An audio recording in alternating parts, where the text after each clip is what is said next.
One. So we will begin the second half. For about 3 minutes, I will chant the verses around the sutras around Ashtanga Yoga.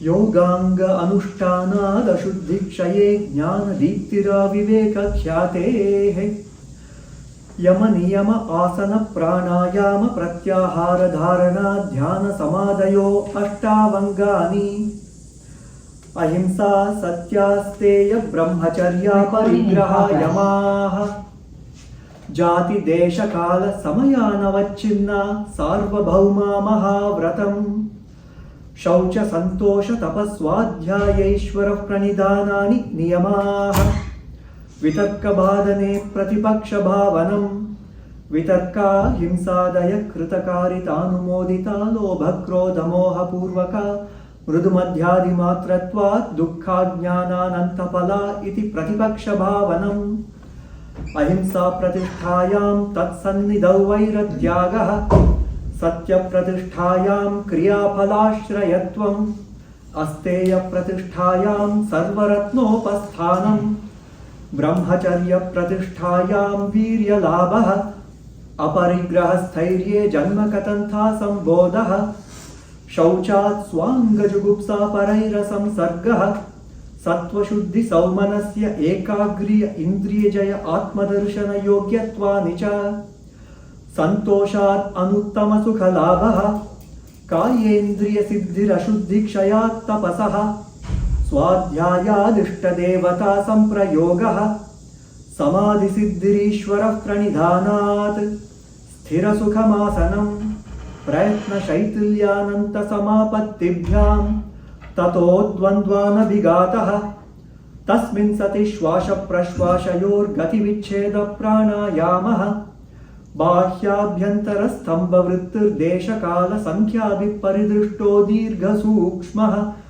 Bhahyabhyantara Vishayakshepi Chaturtaha Tataha Kshiyate Prakashavaranam Dharanasu Cha Yogyata Manasaha Svavishaya Samprayoge Chittasya Swarupanukara Ivendriyanam Pratyaharaha Tatah Paramavashyatendriyanam Deshabandhaschittasya Dharana Tatra Pratyaikatanata Dhyanam Tadevarthamatra Nirbhasam Swarupa Shunyamiva Samadhi Trayam Ekatra Samyamaha.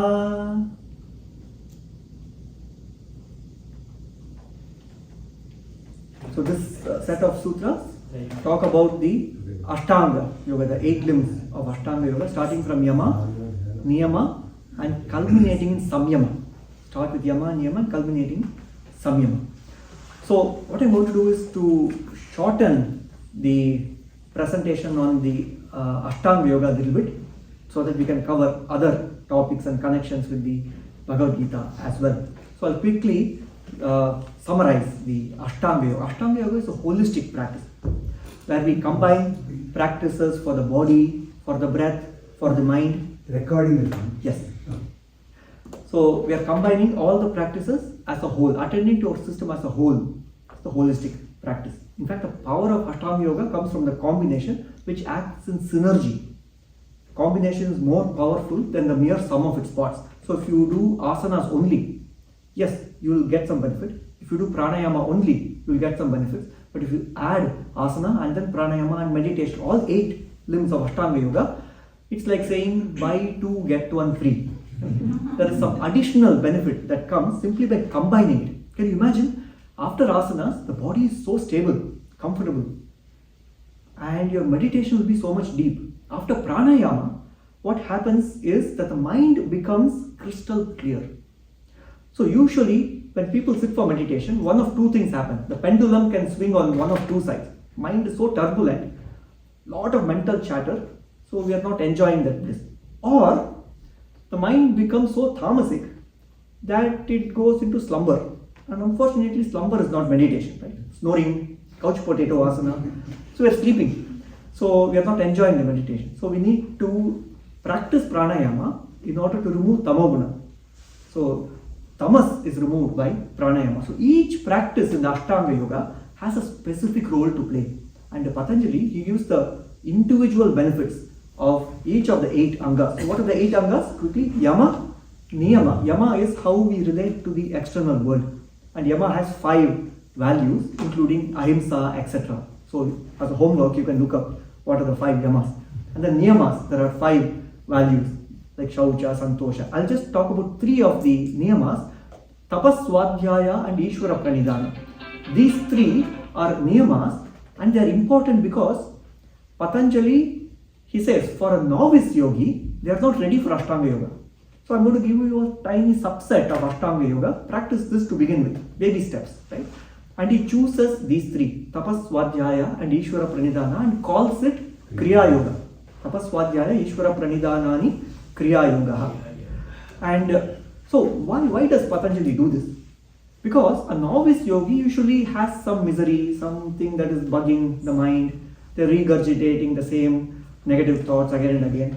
If somebody has a very severe tummy ache, so if you call them and say, I'm going to talk about Brahman, I mean, that's not the right time to talk about samadhi and the wisdom of the yogas, vairagya and so forth, right? The first order of business is to bring relief from suffering. These kleshas, these miseries or afflictions first have to be relieved. So Kriya Yoga is given for klesha tanu karanarthascha, to remove the kleshas, the miseries. And once they feel a certain relief from whatever is bugging their mind, they are now ready to take up a bigger sadhana of the Ashtanga Yoga. I hope it makes sense. Right? So tapas, swadhyaya. What is tapas? Tapas is discipline. Discipline simply means willingness to go through some discomfort for the sake of a long-term joy or a higher bliss that may require forsaking the smaller pleasures. You see, that is tapas. In fact, the word tap means to heat. Willing to go through some fire for the sake of doing the right thing. That is tapas. And tapas alone can be dangerous. That's why Patanjali includes swadhyaya and ishvara pranidhana. Why tapas alone can be dangerous? Because the mind makes this very cunning calculation. 1 laddu gives me X amount of joy. So 2 laddu should give me 2x joy. 50 laddu should give me 50x joy. But it doesn't work that way, right? All of us know that. But we think like that, oh, 1 round of Surya Namaskar gave me so much joy. I'm going to do 108 rounds. So one practice of Mayurasana with both hands gave me so much joy. So 1 hand should give me twice as joy. So all these kind of calculations, overdoing tapas can also bring, that's called the Rakshasi, the tamasic tapas. How does the word start? Satkarama, that's Satkaramana pujartham tapodambena chaivayat kriyate tadiha proktam rajasam chala madruvam mudagrafyena atmanoyat pidaya kriyate tapah parasyotsādhanārtham va tattamasu udāhritam. That becomes tamasika tapas when we overdo, and tapas becomes torture. You see? Okay, if I fast 1 day, it gives me so much happiness. So I'm going to fast 100 days. So that's good. It will be a torture. So in order to gauge the right amount of tapas, you need awareness, mindful practice. What is the right amount of tapas? That's where swadhyaya comes. Self-analysis. Swa-adhyayana. Self-analysis. How much should I regulate my practice? Swadhyaya also means study of scriptures, so that we understand what practices to do. And then Ishvara Pranidhana comes because without Ishvara, what is Ishvara Pranidhana? Devotion or surrender to the divine. Okay? And we will talk more about Ishvara Pranidhana a little later. Here is where bhakti comes. We are doing all these practices with a devotional state of mind. This is important because otherwise these practices can become mechanical, like clinical practice. When there is sacredness, gratitude, devotion, we supercharge the benefits of yoga. Whenever we do any action with passion, we talked about dispassion, but there's also a role for passion in yoga. Right? In other words, with bhakti inspired action, it is more powerful.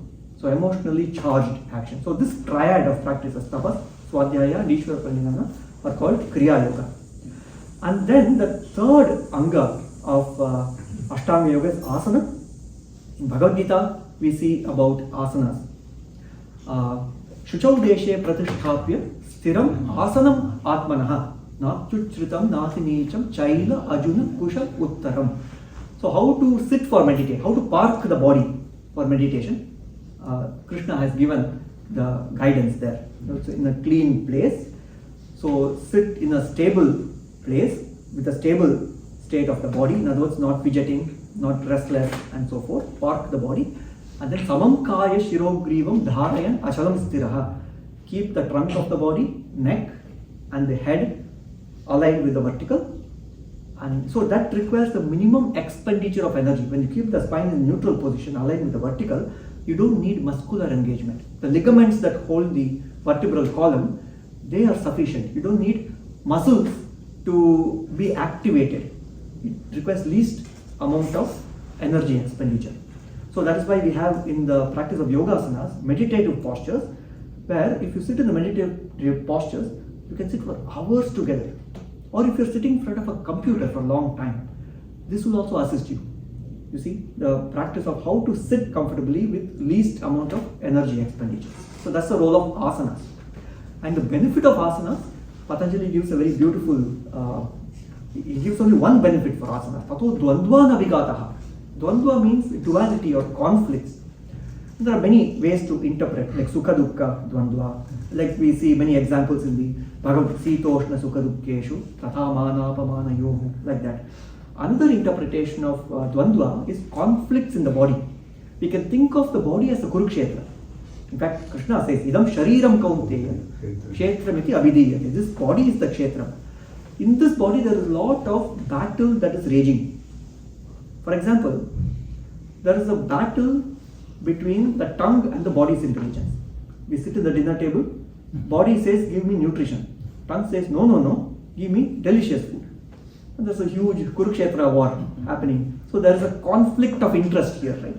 The team wants something, but the team member wants something else. Conflict of interest. So Patanjali says, with the practice of asanas, all the conflicts in the body will get resolved. So what does it mean in practical terms? If you practice asanas, say for 6 months, what you will discover is, wow, this broccoli is so tasty. I'm not tempted to eat junk food. So whatever is delicious is also nutritious. You see? And the benefit of that is you can trust your tongue. The tongue says this is good. You know that it's also good for the body because there is no conflict of interest. Because when you read different books on diet, there is dvandva there, right? One book says don't eat fat, Ayurveda says eat ghee, and doctor says no, ghee has LDL, cholesterol, whatever. And who do you trust? And Patanjali says go to the horse's mouth, go to your own mouth, trust your tongue. If it is in alignment with your body's intelligence, then you can trust your tongue because that will lead you to the nutritious food. And then we go to pranayama, fourth limb of Ashtanga Yoga, pranayama. Patanjali defines pranayama as tasmin sati shwasha prashwashayoho gati vichchedaha. That means the regulation of the in-breath and the out-breath. Because breathing is the primary source of prana. There are many sources of prana. What is prana? Prakarshena anati gacchati tasmat pranaha.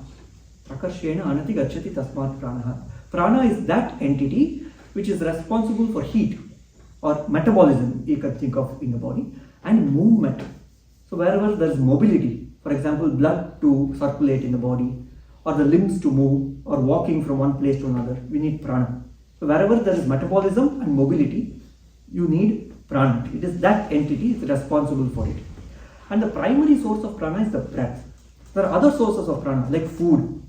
We feel more energized after we eat food. Or sleep is also a source of prana because we feel refreshed, rejuvenated after sleep. But if you look at all the sources of prana, there is only one source that we harness every moment of our life. Right? For example, we are not eating all the time. I hope. Right? We are not sleeping all the time. But breathing, we are doing every moment in our life. So that is the primary source of prana, and therefore pranayama. Pranayama can be interpreted in two ways. Pranasya ayama. Ayama means to lengthen. What does it mean to lengthen? The same quantity of prana, if it is given to you, how long can you sustain it without squandering it away? If somebody gives you $1 million, Do we immediately squander it on trinkets? Or do we save it for several years? Or do we invest it and multiply it? So prana is like a resource. So how do we manage that prana? And using the breathing practices, regulating the in-breath and the out-breath. That is how Patanjali defines pranayama. And then he gives several other sutras. What are the parameters of pranayama and so forth. Bhagavad Gita, Krishna also defines pranayama. In the 4th chapter he says, Apane juhvati pranam, prane panam tatha pare, prana panagati rudva, pranayama parayanaha. Same thing he says. Prana panagati, the speed. Prana panagati rudva. Change the rhythm of the in-breath and the out-breath.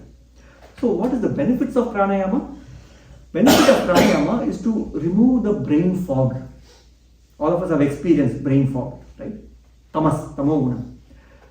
Remember, benefit of asanas was to remove dvandva, conflicts. Conflicts come from rajas, rajoguna. Brain fog comes from tamas. So you can say, to summarize the asana and pranayama, how they complement each other. Asanas reduce rajas, pranayama reduce tamas, and therefore sattva automatically comes up. We see that in the 14th chapter of the Bhagavad Gita. Rajas tamascha vibhuya sattvam bhavati bharata. That is why when we practice asana, we have to practice pranayama also. Otherwise, when we practice asanas, rajas comes down, but some days tamas will come up.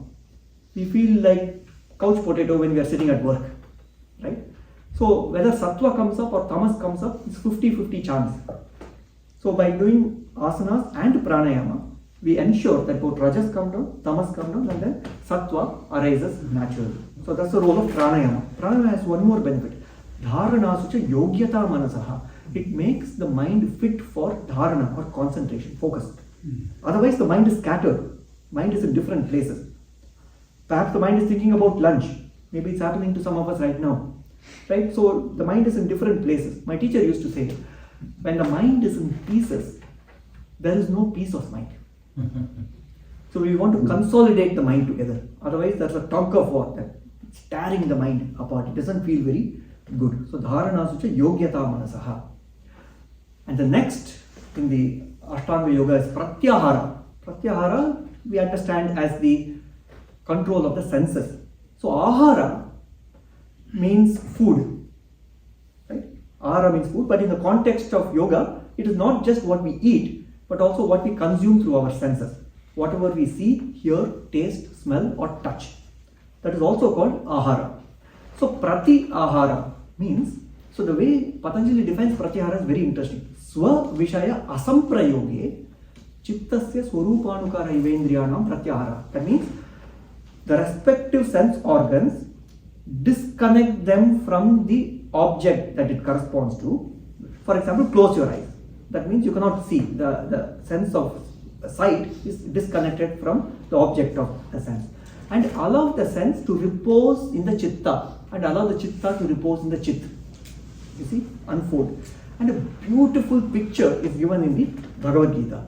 And I'm sure you can guess what that verse. It's a very famous verse, the 2nd chapter. Anyone would like to guess? Except Dr. Raju and Suresh. Anybody else would like to guess which verse is that? Yada samharate chayam kurmonganiva sarvashah indriyani indriyarthebhyah tasya prajna pratisthita. Like a tortoise which withdraws its limbs into the shell when it wants to rest, like that, in the practice of pratyahara, withdraw the senses to the self and give it rest. You can say fasting of the senses. Okay?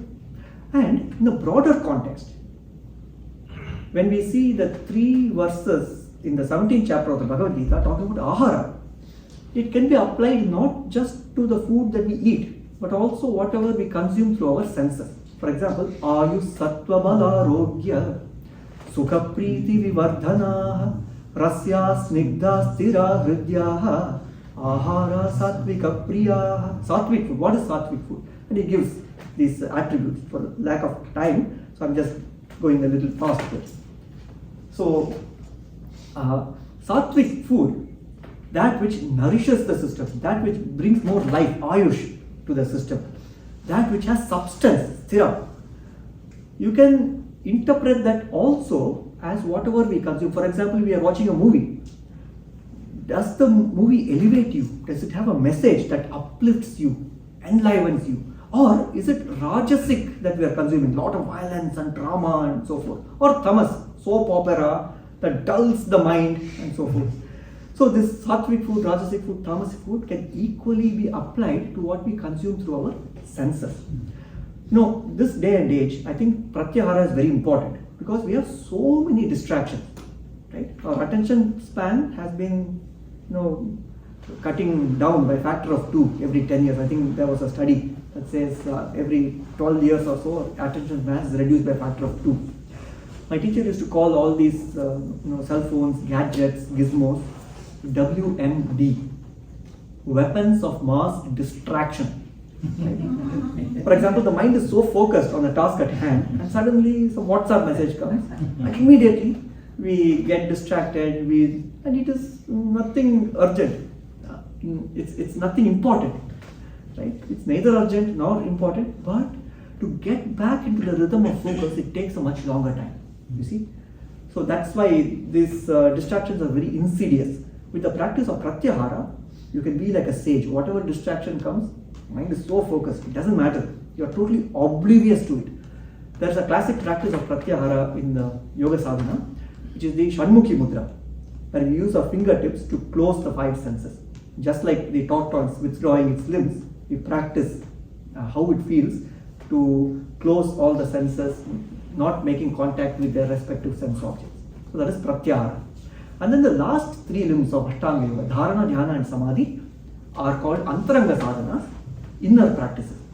Dharana means to focus or to concentrate, but it is more than that. For example, if there's a flow of water, and if you pour water into a funnel, if the water goes through the narrow part of that funnel, bottleneck, it moves faster. There is more force there. You see, there's more strength, more intensity there. So, dharana also means resolve or determination.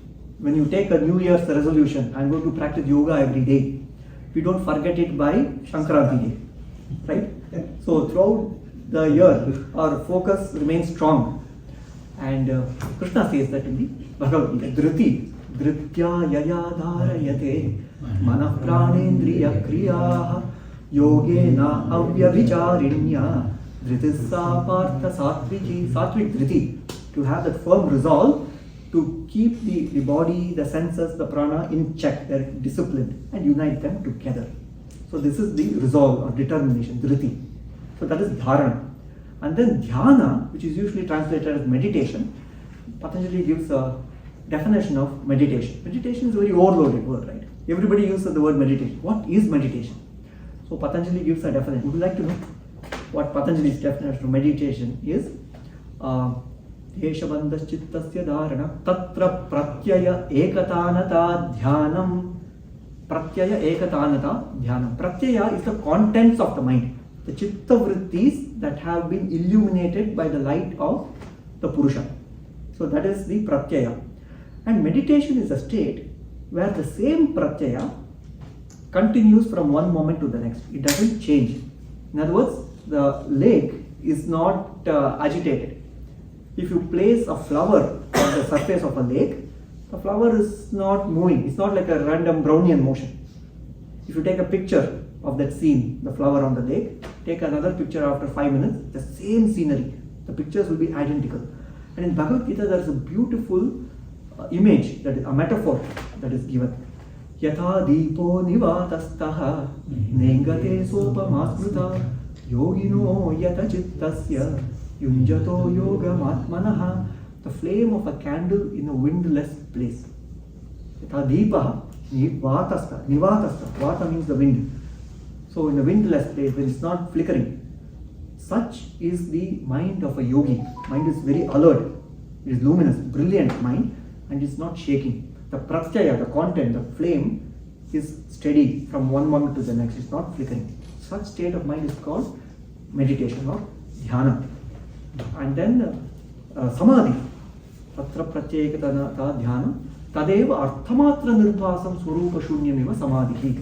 We already saw a definition of samadhi before. Kshina vrittehe. The vrittis are reduced. But here, the second definition that Patanjali gives is when we are so engrossed in the object of awareness that everything else is forgotten. In other words, you don't remember what's my name, where am I. For example, when you're engrossed in a novel or engrossed in the work at hand, you are giving your heart and soul into it, that we forget everything else. That state of samadhi, where the boundary between the subject and the object disappears. So that state is called samadhi. And from samadhi states, so when we attain mastery over dharana, dhyana and samadhi, samyama happens. Trayam ekatra samyama. Then the mind has an extraordinary power. It's like a laser focused mind. And this samyama is the key to unlock the inner potential from within us.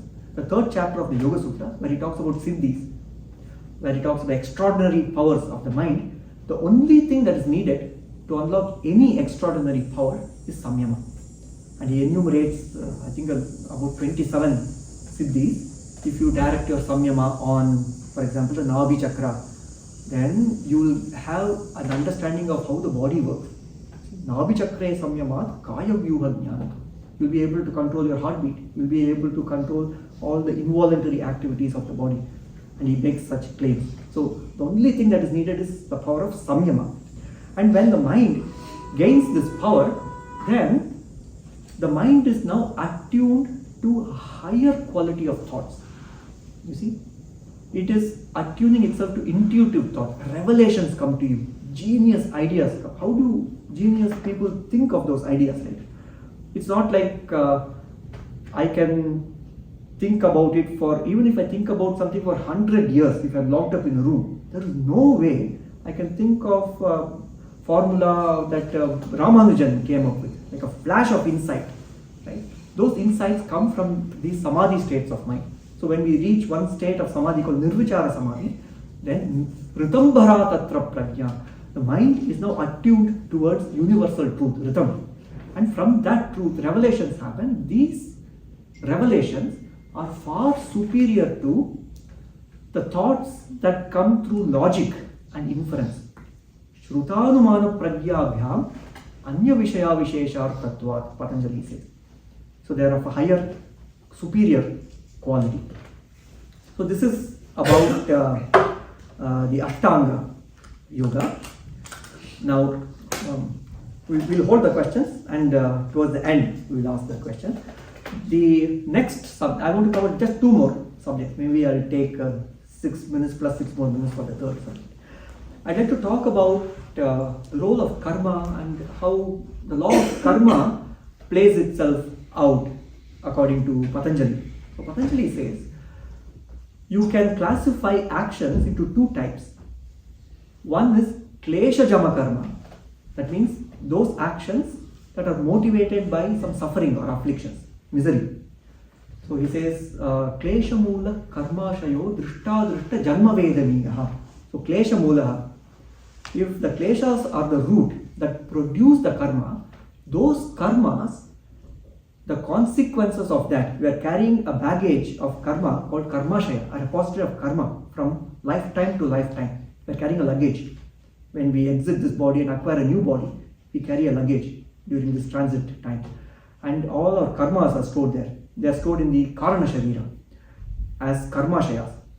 So each lifetime we acquire good karma, bad karma, a mix of karmas. And Patanjali says, te hlada paritapa pala punya apunya hetutvat. So punya karmas, good karmas, give you hlada, pleasurable consequences. And then if you do papa karma or apunya karma, you will get paritapa phala, miserable consequences. So when we read the sutra, what does the intellect come to a conclusion? Oh, I need to do more good karma. And then Patanjali says, wait. That is not the correct conclusion. Because even good karma is a bondage. Even good karma is a bondage. Why is it a bondage? You can think of it as a golden handcuff. Right? Why is good karma a bondage? Because any karma has limited consequences or limited benefits. It's bound by time. It doesn't give you eternal joy, it is finite.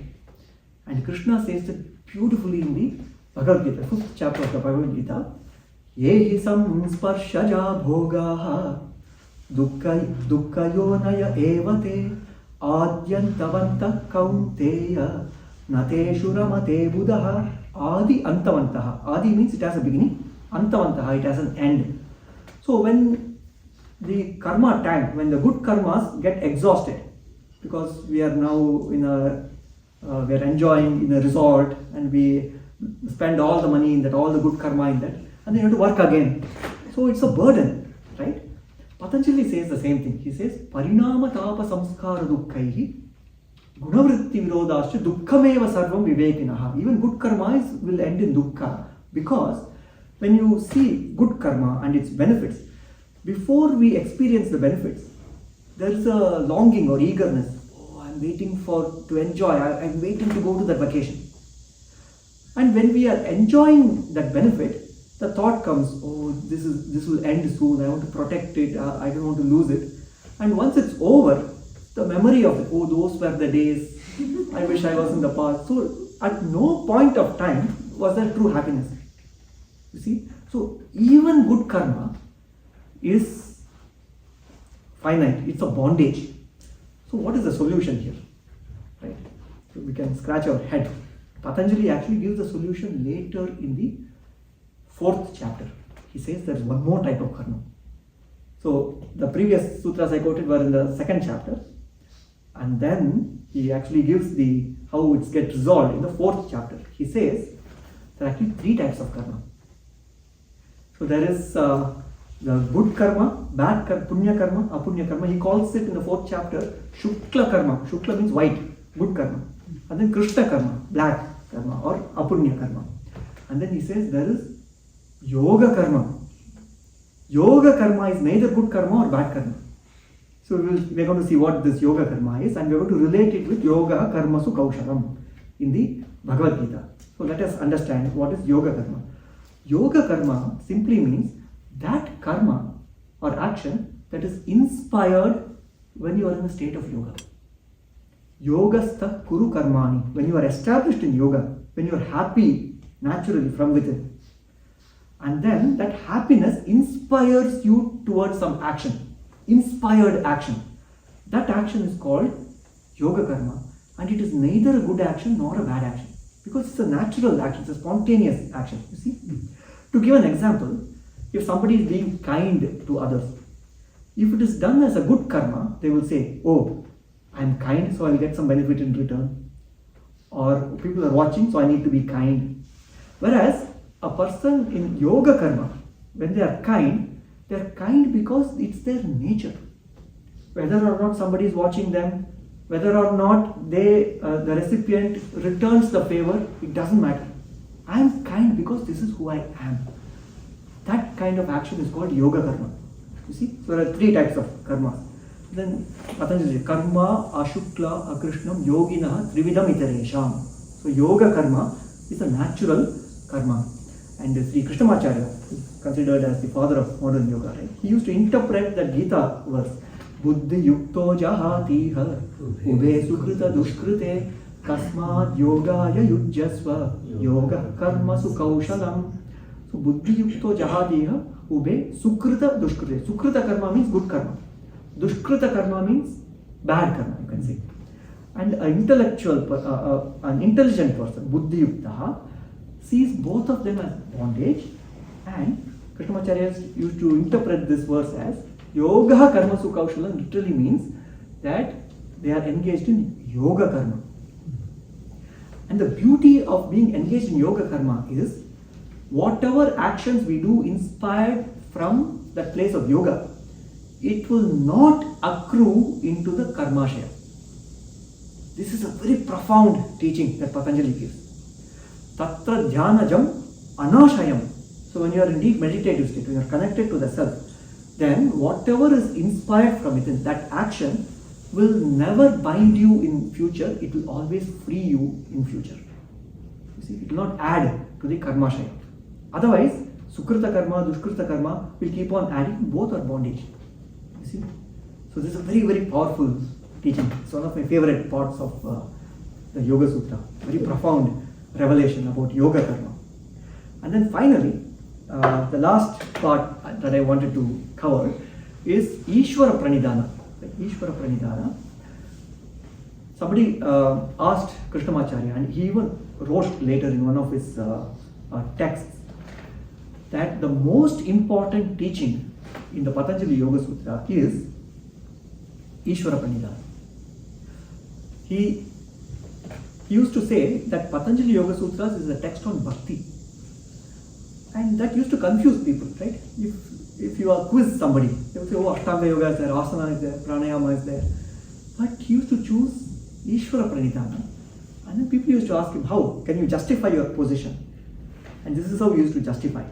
If you take the three streams of Yoga Sadhana that is given in the Yoga Sutras, the Kriya Yoga, Ashtanga Yoga, and the Samadhi Yoga in the first chapter, all three of them, if you draw a Venn diagram, right, three bubbles, there is a common point, intersection, common practice that is common to all these three streams, and that practice is Ishvara Pranidhana.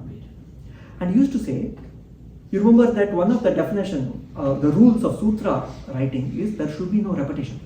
But in the case of Ishvara Pranidhana, he makes an exception. So he talks about Ishvara Pranidhana in Samadhi Yoga, and then once again in Kriya Yoga, and once again in Ashtanga Yoga, which means he is willing to break rules of sutra writing because such an important sadhana.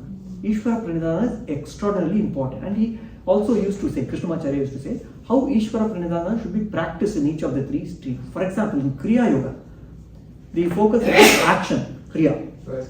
So the Ishvara Pranidhana should be expressed through an action or activity like Archana.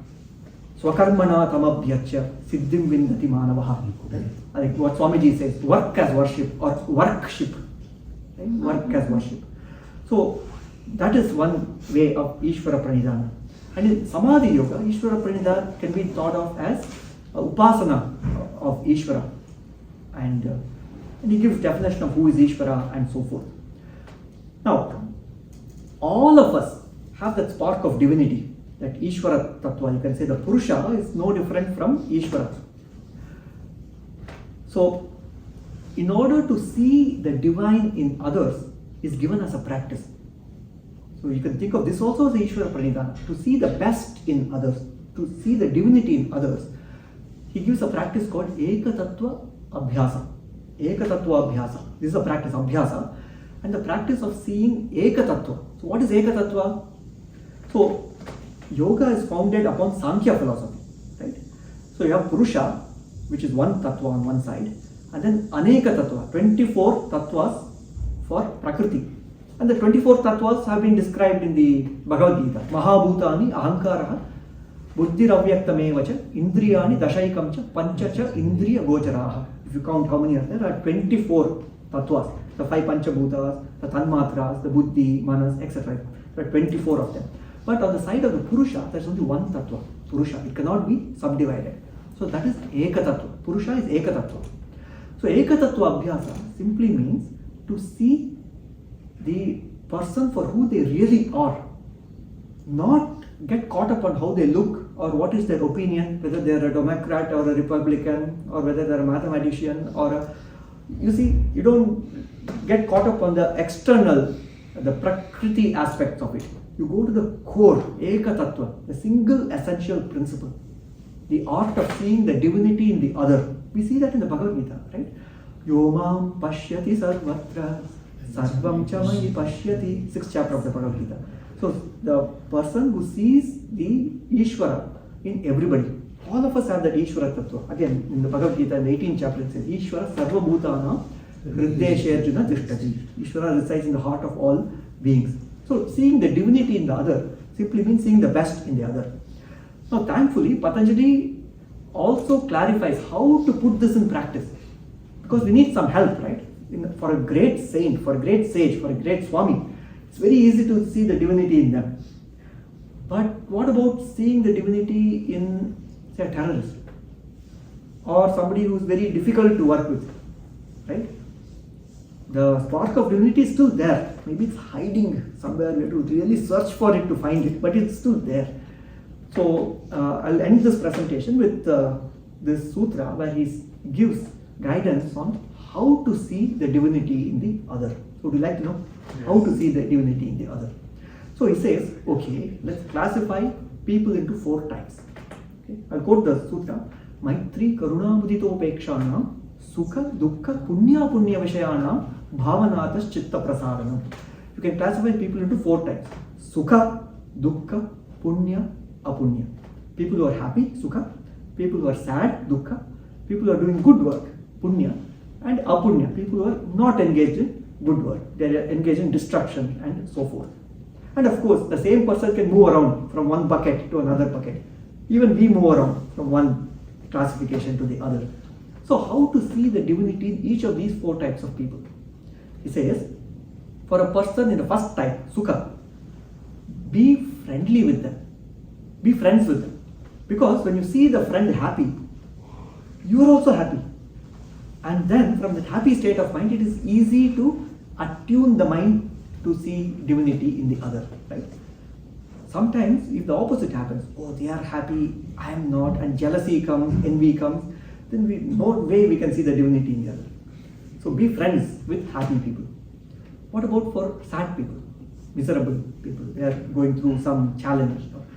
If we stop with friendship, it's not going to work, because when you see a friend unhappy, we also become unhappy, right? Initially there was one sad person. Now there are 2 sad people. Both of us need help, right? We are not helping the situation. So don't stop with Maitri, friendship. Elevate that to Karuna or compassion. Compassion means I am willing to help you. How can I relieve your suffering? Let me be of assistance. That is Karuna. The 3rd type, people who are doing good work, Punya Karma. For them, offer Mudita. Mudita means be happy for them, appreciate them, appreciate their good work. You see, don't find fault, nitpicking. For example, if I was Steve Jobs, I would design the iPhone differently. Okay? Appreciate the good work they are doing. That is Mudita. And then the last one is Apunya Karma, offer Upeksha, Upa-ikshana. That means don't keep focusing on their bad behavior. See elsewhere and look at the divinity there. Because in their actions, you won't find divinity. You have to look a little elsewhere. It's like if you're searching for the key that we have lost only in the place where it is well lit, then we are not searching where it's really there. Right? So when the spotlight of awareness is only on their action, we may not see the divinity in them. So for that we need upeksha. And upeksha is the root of forgiveness. Forgiveness. I'm not going to think about it and repeat the same thing for 25 years. Oh, you did this to me for 25 years. No. Forget that and then let me see the best in you. And in fact, this is beautifully said in the famous 12th chapter, Bhagavad Gita. Adveshta sarvabhutanam maitra karuna evacha nirmamo nirahankaraha samadukka sukha shami. We have Adveshta sarvabhutanam maitra karuna evacha and kshami, which is upeksha. All these come together. And when to use Maitri, when to use Karuna, when to be a Kshami, Patanjali gives that beautifully by classifying people into 4 types. So one of the objectives of this 2 sessions was to expand our worldview about yoga. It is not just posture. Out of the 196 sutras of Patanjali, only 3 sutras talk about asanas. Only 3. And he does not give any examples of asana. He just says what is asana, how to do asana, and what are the benefits. So yoga is much more than that. The practice of asanas is only a thin slice of the broad spectrum of practice and wisdom. So thank you for your awareness and attention. I know this was a marathon 2-hour session. So before we close, are there any comments or questions? Let's first take from the audience here in the room and then we will go to the Zoom. Any question? Eka?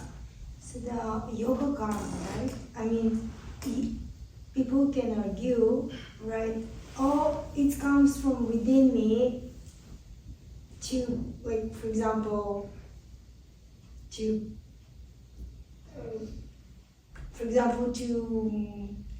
be angry destroy with the someone. forest, or because I want to build infrastructure or something like that, right? So how would you That's a very good justify question, this? right? Because we can justify even our bad behavior by saying, oh, it came spontaneously from within. But that's an impulsive action. Impulsive. When the mind is disturbed and the force of the emotions, Vayur navam ivam basi, Krishna says in the Bhagavad Gita. When the emotions are running so forcefully, the mind, the intellect gets swept away. They cannot think clearly. But in yoga karma happens when the mind is tranquil. That is why Krishna says, Yogastat kuru karmani. Be in yoga first. And then do your action. Do not reverse the order. Do not do action in order to gain, okay, if I get that, I'll be happy. So use actions as an expression of joy, not an expectation of joy. I have one question. Yeah. One of my favorite sutras is Ahimsa Pratishtayam Tat Sannido Vairatyaga. And I use that in my counseling, to guide my counseling. Is there, can you think of an equivalent shloka in Bhagavad Gita for that? Interesting. Yeah, I'll look it up. Or any similar, may not be Ahimsa, it could be Satya. It could be something else, Yeah, right? I will look it up.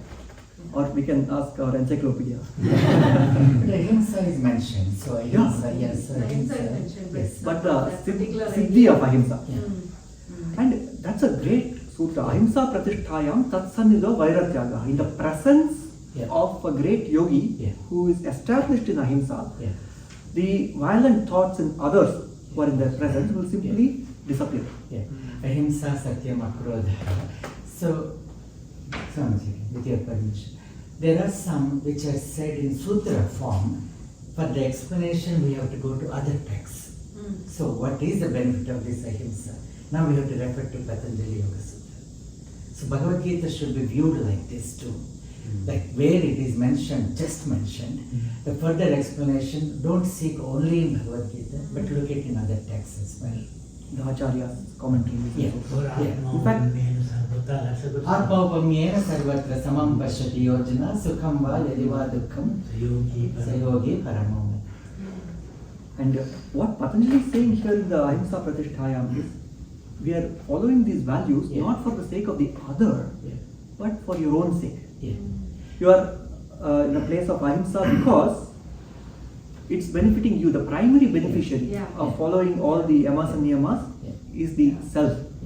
And where do these values come from, the yamas and niyamas? It is by observing great rishis, great yogis, because they are embodiment of Ahimsa, Satya, and it inspires us. Oh, when I get provoked, I get angry. But when you provoke a great saint, they are in the place of samatva. So I want to be like that. So we're inspired to be like them. And there's a saying, Siddhasya lakshanani sadhakasya sadhanani bhavati. So that which comes naturally for a siddha, it's a nature. It is not yet natural to me, but I want to be like that. So let it be my sadhana. So virtue their virtue is our value. Yes, our discipline. Our practice. Yeah. And then again, it's in Ahimsa when we call, there are 3 types. Actually, Ahimsa is said 9 types also. Like Swamiji, Shariraka, Vachika, Manasika. Then in that again, mild, moderate and severe. So that like it is 9 types of, so Himsa versus Ahimsa. And then with the tapas, we say where Devadvija Guru Prajna, they are also Ahimsa. Then Anudvega Karam Vakyam. Udvega Karam Vakyam can be Vachika Himsa. Like that. So we have to explain that. So Samadhi, Moksha, Shunya, are they different? Do we need to separate them? Perfect segue for the next talk. Shunya. Vivek ji is going to talk about Shunya later. But Samadhi and Moksha, I don't know. That is beyond my pay grade. Like how they are different. We have to ask for time being all are the same. Moksha Moksha is the result, right? It is that core. Somebody defined moksha very simply to me. Moha kshaya is moksha. Well, moha is we are living in a false world, thinking that deha is nitya and so nityam anityamiti, anityam nityamiti, manyate saha modha. That reminds me of Sutra of Patanjali. I'm sure you know which one. This is Anitya Ashuchi Dukkha Anatmasu Nitya Shuchi Sukatma Khyatira Vidya. It defines avidya. Avidya, ignorance, is not to see the difference. They become blurred. What is eternal and what is ephemeral? What is self and non-self?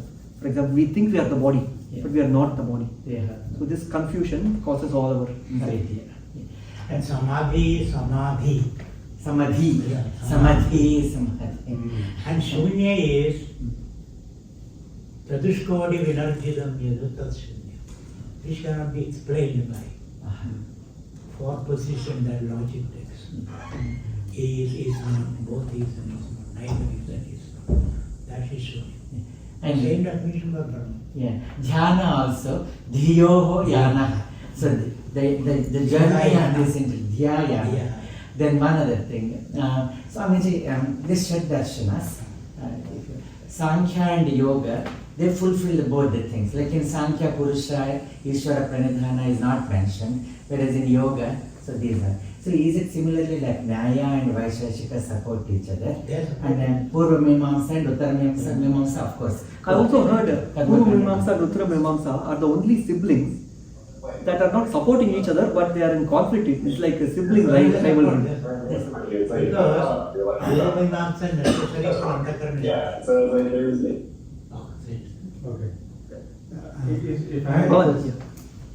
Go ahead. So you were saying that there's a third type of karma that it is like the action is spontaneous, so there's not going to be there's no bondage because of that. But can even good karma, which is still a type of bondage, can that be like a type of skillful means to eventually have this third type of karma that is completely free? Yes. Because it's not good just to be like, oh, okay, then I'm not going to do good things. That's right? an excellent point. In fact, in the 18th chapter of the Bhagavad Gita, Krishna talks about the three types of karma: sattvic karma, rajasic karma, and tamasic karma. And the way my yoga teacher used to describe it is, if you want to go beyond good karma, bad karma, if you want to go beyond sattva, rajas, and tamas, the best thing you can do is to gravitate towards sattvic aspect of it. Stay there, and then lift you up, and you will transcend the Tiguna. And the analogy that he used to give was, if you want to travel to a distant, or if you want to go to India, you don't take your car and move in the direction of India. You go to the airport, and then the aircraft will transport you to India. So our goal is to be in the vicinity of Sattva. That's it. When we hang around there, we will transcend. So the best way to transcend the limitations of the Prakriti is to move towards the Sattvic aspect of it, and then we'll be able to go beyond that. Suresh, you want to ask, then I'll ask. Yeah, I had so in the 12th chapter there's the Yasman no Dvijate Loka no Dvijate. So is there like an equivalent sutra or anything about kind of the world and the person? Like the Prakriti Purusha. Non-injury to anybody. Yeah. Or like you are not affected by other people, and you are also not affecting kind of. In other words, we don't ruffle the minds of others, and we don't get ruffled by others. Interesting. Yeah. But I think the Purusha is the right way. When Purusha is not involved with Prakriti, it is not person. It is when it gets engaged. And Maitri, Karuna, Mudita, Upeksha is basically that. You are not actually perturbing others, and you are not perturbed by others. You're not reacting, you're responding. Appropriate. Those four reactions. Four categories. I was looking through this and I found that chapter 16 verse 2 has this on ahimsa, where they talk of harmlessness and truth and absence of... Daivi Sampad, divine Daivi Sampad. Yeah. So my curiosity got piqued when you talked about when you have samyama with the navel, you get insight about the body. Could you remember like the others, like in the heart, samyama? Yes, hridaye chitta samvit. What are the benefits of those? Yeah, for the body, like murda jyotishi siddha darshanam, like when you take your samyama to the murdani, you can actually communicate with the siddhas who are maybe not in this physical realm, but you can have a little communication with the Vasishtha or Vishwamitra, etc. Like the siddhas, siddha purushas and so forth. And what other hridaye chitta samvit. When you direct your samyama on the heart, according to the Yoga Sutras, the chitta comes from the heart. It's not hanging around in the head region. And perhaps that's why when we introduce ourselves, my name is so we refer to the heart. We don't say my name is. So that's where the chitta Somebody comes. like to work on this. So what is the benefit? Then you can go to the root of the chitta, because that's where it's produced from. You can go to the root of the chitta. There's a definition of a chitta. It's not in the Yoga Sutras, but in some other text, I forget which text. There are many definitions of chitta. Shankara's definition is chintana kartula chitta. That's a Vedantic definition. But the Yoga Sankhya definition of chitta is chid iva bhavayati iti chittam. Chit iva bhave. Chit is consciousness. Seems like. But chittam is not consciousness. That which masquerades as consciousness is chitta. And the example they give is the moon. When you see the moon, the full moon, in the midnight, it appears luminous. But we know intellectually that it's just the borrowed light of the sun. See? So it's not self-luminous. So chittam depends on the light of the chit for its function. It may appear luminous, mirror may appear luminous, but it's just reflecting the light source. And one other way to remember chitta is like chip, computer chip, the memory bank. So this thing you said about that the karmashyam is stored in the Karan Sharira, that's in the Yoga Sutra No, itself? it's not in the Where Yoga is that from? What is Tattvabodh. that? Tattvabodh. Okay. That's right, yeah. Swami, Tattvabodh. Yeah. Any other final thoughts, comments? Swamiji's, if there are any watches. Any questions or comments from the Zoom room? Yes, Namaste Shriram. I have one comment and one question. Question is regarding the Kriya Dharma, Kriya Karma. No, Dharma Karma. No, Yoga Karma. Sorry. Yeah. So, can we connect that to Swadharma at this point? That we are in that karma, that we are, the Swadharma at that time is the best, or are they related together? Yes, when the mind is in a place of dhyanam, when the mind is tranquil, we are connected with our swadharma, and naturally we want to express that, we enjoy that, we express that. And for example, all of us have core values within us. We want to be friendly, we want to be happy, we want to serve others, we want to be uplifting to others, we want to be courageous. I hope, right? All these values are there hidden. But many times we do actions that demonstrate the opposite, especially to who we call our near and dear ones. We give them a generous dose of anger or frustration, right? That's because in that moment, those deep values have been buried. There are a lot of chitta vrittis that bury the whispers from the self, and we are not in touch with that inner space. So the best, in fact, I remember when I was traveling, I was staying with one family's home, and one day the 6-year-old daughter told her mom, "Oh mom, I think you should meditate now. After you meditate, you are a better person." Okay, great, thank you. And the comment is regarding the the sutra. You explained it so well, like it was more developed. Like I was trying to look for that, what quality do I have from like each one of those. So I felt like I have all those qualities, good and bad, together, right? Again, Duryodhana and Arjuna.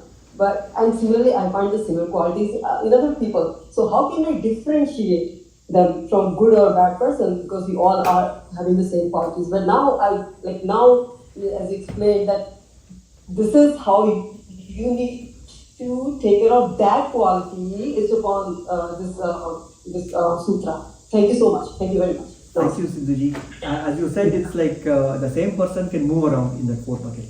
Yes. Correct. Thank you. Yeah. Kotiji?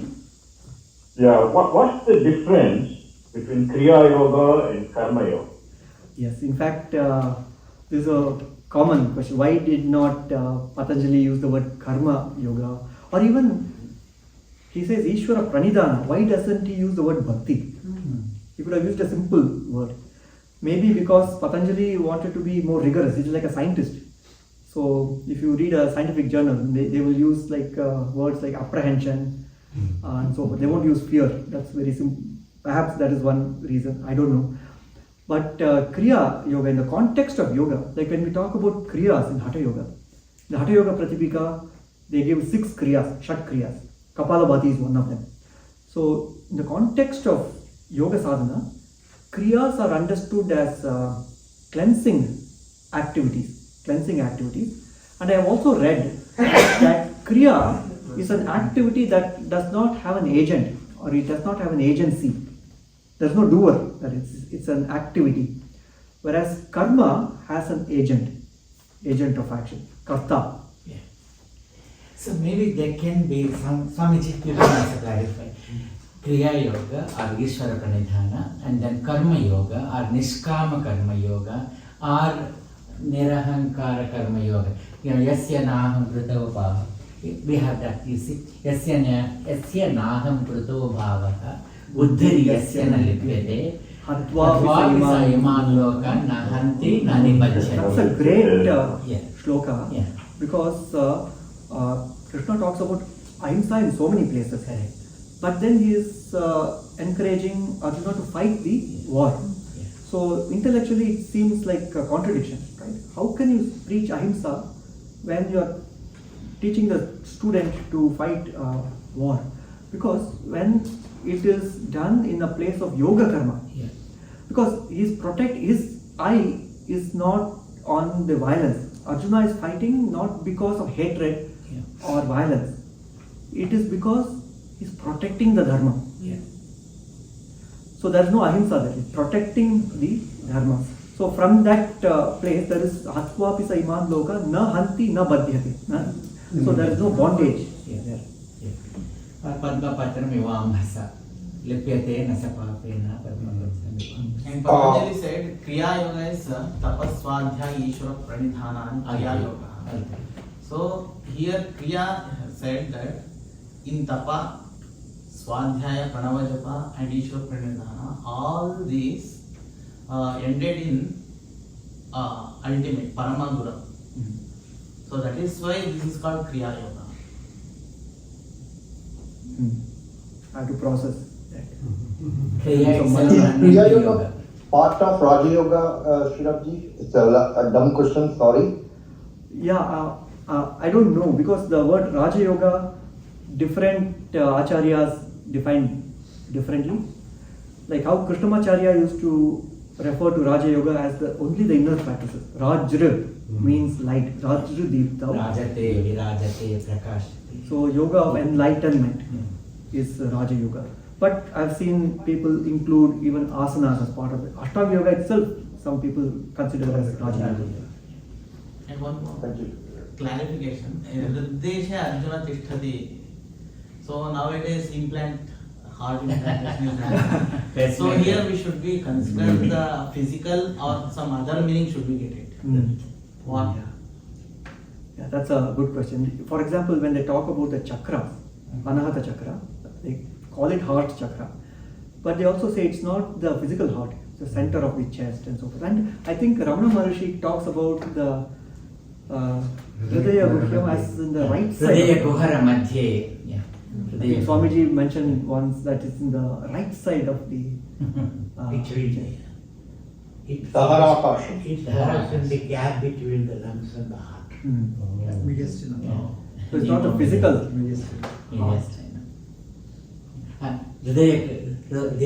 Daharakasham Hridayagahram is here, yeah.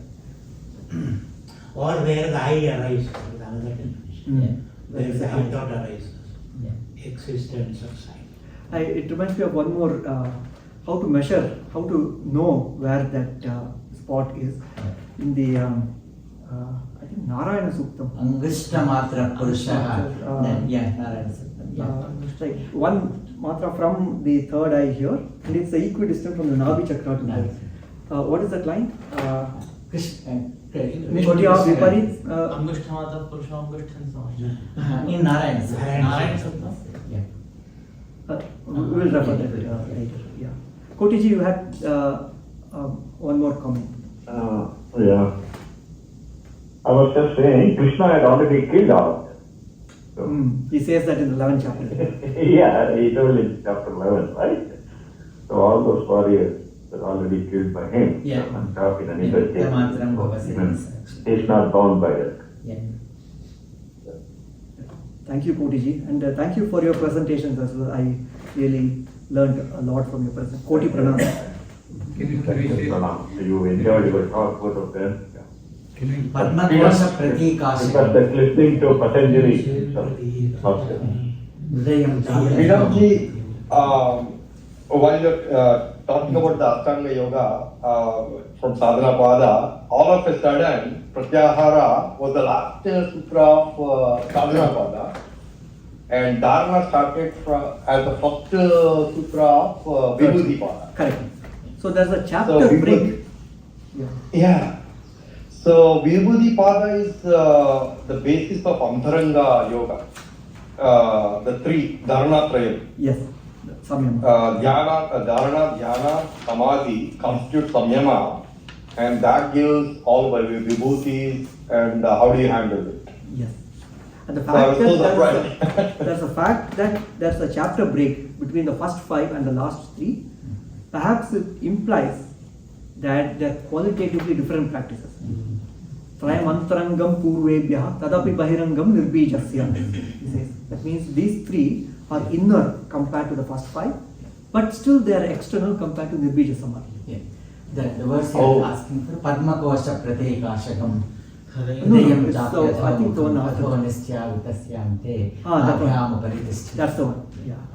Can you say that again, the whole verse? Padma Kosha Pratikashakam Hridayam Chapyadhomukham Adho Chapi tasyante nabhyam paritishthate. Thank you so much. Once again. We'll ask Swami to. Yes. Yes, okay, wonderful. Adbhutam.